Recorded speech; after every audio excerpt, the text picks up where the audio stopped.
ดูคนเบียวโกหังนะครับทุกคนดูจบเป็นที่เรียบร้อยครับทุกคนดราก้อนบอลเสร็จ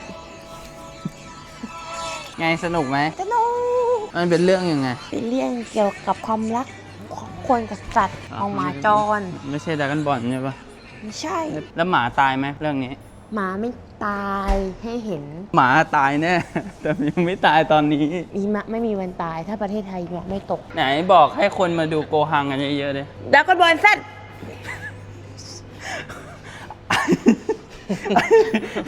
เอาดี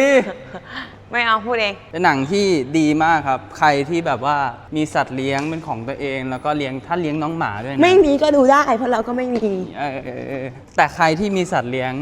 อยู่แล้วเนี่ยก็จะอินมากขึ้นครับแนะนำให้มาดูไม่มีก็อินเพราะเราก็อิน มาดูกันครับทุกคนโกหังครับหัวใจโกโฮมแต่อันนี้โกหังหัวใจโกคูโยโย่โยโย่